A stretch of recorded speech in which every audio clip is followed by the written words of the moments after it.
ఓం మహాగణాధిపతయే నమః. ఓం గురుభ్యో నమః. ఓం శ్రీమాత్రే నమః.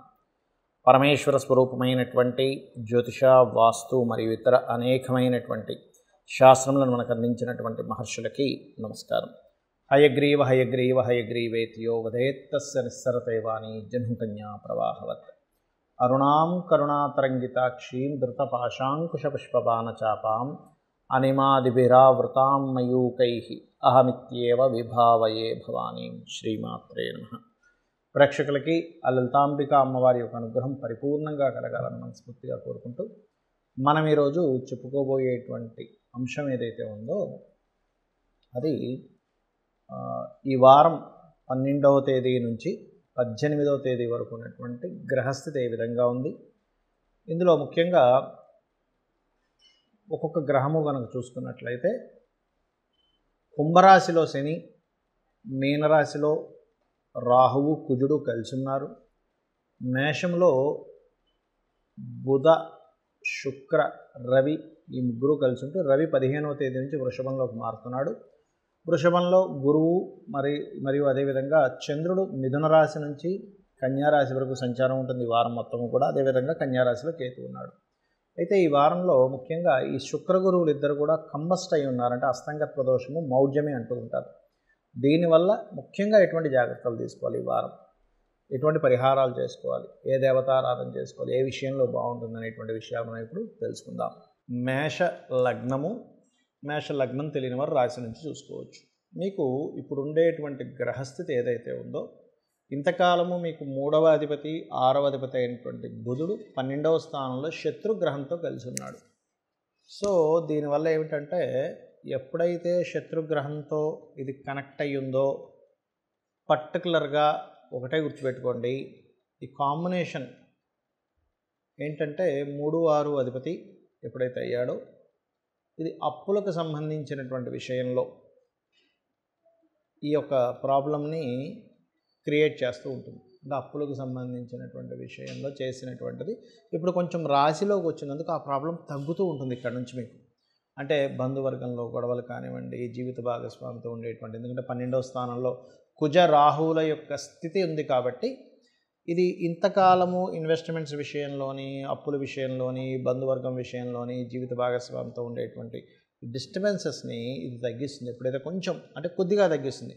కాకపోతే ఈ 12వ స్థానంలో కుజరాహులు ఉన్నందుకు కొంచెం అలర్ట్గా కూడా ఉండాలి.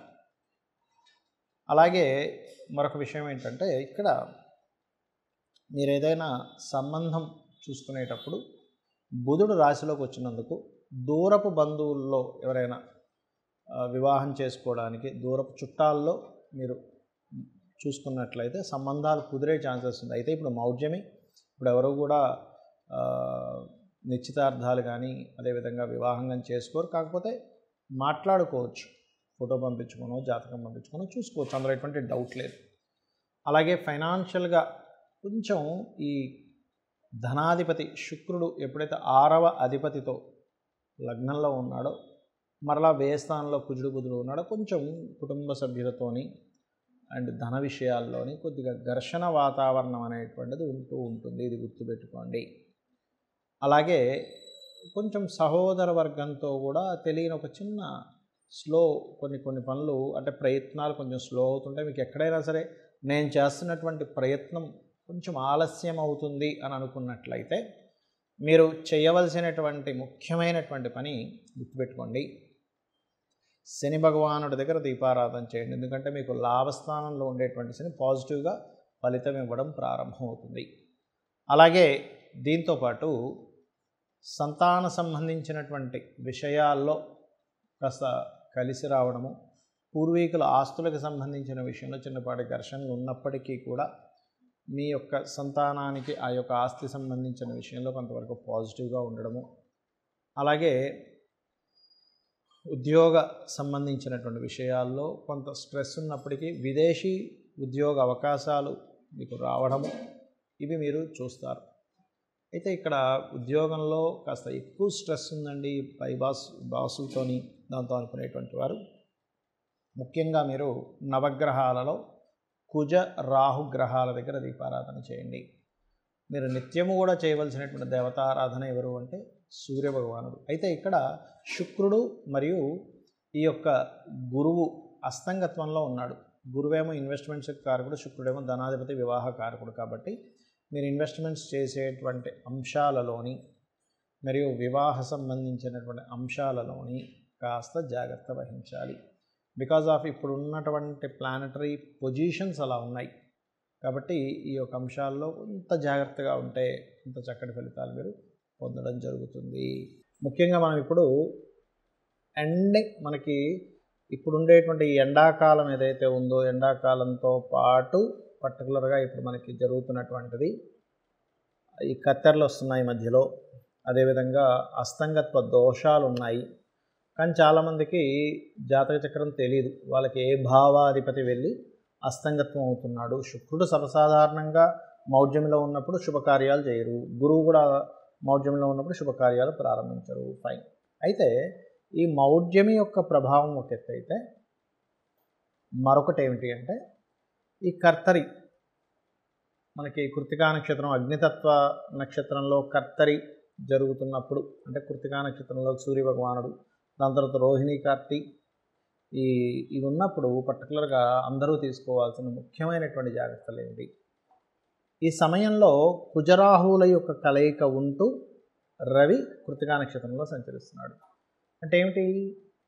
హ్యూమిడిటీ బాగా పెరగడం, ఆకస్మికంగా విపరీతంగా 50 డిగ్రీలు దాటేంత ఎండ కూడా వచ్చేయడం, దానివల్ల కాస్త మనుష్యుడికి వడదెబ్బలు తగలడం, అప్పుడే ఇంత ఎండ ఉంది అనుకునేసరికి గబుక్కున వర్షం పడడం. ఎందుకంటే జలరాశుల్లో ఉన్నారు కదా కుజుడు మరియు రాహు, కాబట్టి వర్షాలు పడడం ఇట్లాంటివన్నీ జరుగుతుంటాయి. కాబట్టి దయచేసి అందరూ కూడా కాస్త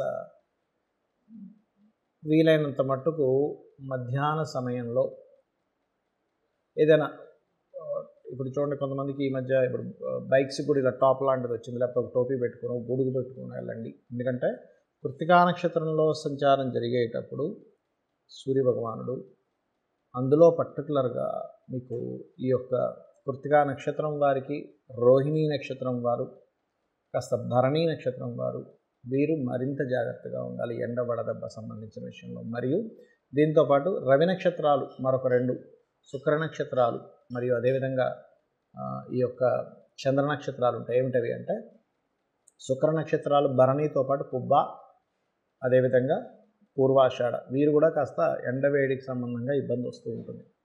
అదేవిధంగా కృతికాతో పాటు ఉత్తరాషాఢ నక్షత్రం వారు, రోహిణితో పాటు శ్రవణము, హస్త నక్షత్రం వారు కూడా కొంత జాగ్రత్త వహించాలి. ఎందుకంటే ఈ రవి యొక్క ప్రభావం అలా ఉంటుంది, అంటే బాగా వేడి చేసేయడం ఇట్లాంటివి జరుగుతూ ఉంటాయి రవి యొక్క నక్షత్రాలు, శుక్ర నక్షత్రాల వారికి. మరి మీరు ఏం చేయాలి? వీరనే కాదు, అసలు నక్షత్రమే తెలియదండి మాకు, ఏం చేయాలి? చక్కగా మీరు ఏం చేస్తారంటే గోధుమలు ఉంటాయి, గోధుమల్ని దానంగా ఇవ్వండి, రవి ప్రభావం తగ్గుతుంది. ఏమంటే మాకు తీసుకునే వాళ్ళు ఎవరు లేరు అలా అని అనుకునేటువంటి వారు ప్రత్యేకంగా మీకు దగ్గరలో గోశాల కనుక ఉన్నట్లయితే గోవులకి చక్కగా బెల్లము మరియు గోధుమ రవ్వ ఈ 2 కలిపినటువంటి పదార్థాన్ని గోవులకి తినిపించడానికి ఇవ్వండి. ఇక మరొకటి ఏంటంటే వీటితో పాటు ఈ కాంబినేషన్ ఏదైతే ఉందో గోవులకు తినిపించడానికి ఇవ్వడానికి ఏదైతే ఈ చేస్తుంటారో వీటితో పాటు రెండో విషయం, మీకు ఆదివారాలు గనక మీరు ప్రత్యేకంగా కీర్తి రావాలండి, నాకు కీర్తి రావాలి, ప్రమోషన్స్ రావాలి, సంఘంలో ఒక పేరు ప్రఖ్యాతలు రావాలి, రాజకీయంగా నేను ఎదుగుదాం అనుకుంటున్నాను, సంతానానికి అద్భుతమైన అభివృద్ధి కావాలి అంటే శాస్త్రంలో చెప్పినటువంటిది ఏమిటంటే ఆదివారం నాడు ప్రత్యేకంగా స్త్రీ తైల మధుమాంసాన్ని త్వజతే, అంటే ఏంటి? భార్యాభర్తలు లేదా స్త్రీతో కలవకూడదు, సాంసారికమైనటువంటి విషయాలకు దూరంగా ఉండాలి ఆదివారం నాడు. అదేవిధంగా తైలము అంటే తలకి నూనె రాయకండి ఆదివారం నాడు, ఎందుకంటే శని కారకత్వం అది, సో శాటన్ కారకత్వం కనెక్ట్ అవ్వకూడదు ఆదివారం నాడు. మధువు మాంసము అంటే మాంసభక్షణ ఆదివారం పనికిరాదు.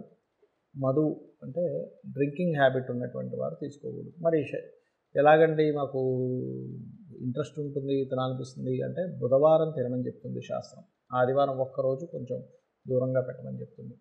అంటే కొంతమందికి వాళ్ళకి అలవాటు ఉంటుంది, మానలేకపోతుంటారు, ఇంకా దానికి మనం ఏం చేయలేము దాని గురించి.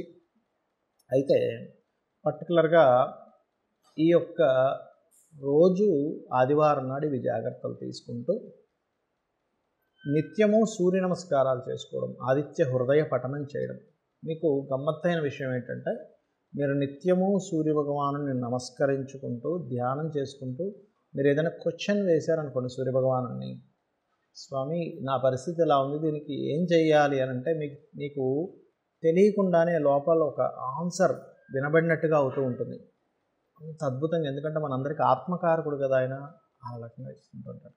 అదేవిధంగా మరి కొంతమందికి సూర్యభగవానుడి యొక్క స్థితి సరిగ్గా ఉండనప్పుడు అమ్మవారి నామాల్లో భానుమండల మధ్యస్థ భైరవి భగమాలిని, ఓం భానుమండల మధ్యస్థ భైరవి భగమాలిని నమః అనేటువంటి నామాన్ని కనుక మీరు నిత్యము చాంటింగ్ చేసినట్లయితే సూర్యుడి యొక్క అనుగ్రహంతో పాటు ఆ అమ్మవారి యొక్క అనుగ్రహం కూడా కలిగి మీరు ఇంకా తిరిగి చూసుకోవాల్సిన పని ఉండదు. జయము, కీర్తి అన్నీ కూడా మీకు లభిస్తాయి, గుర్తింపు అన్నీ కూడా లభిస్తాయి. మీకు అలా లభించాలని మనస్ఫూర్తిగా కోరుకుంటూ శ్రీమాత్రే నమః.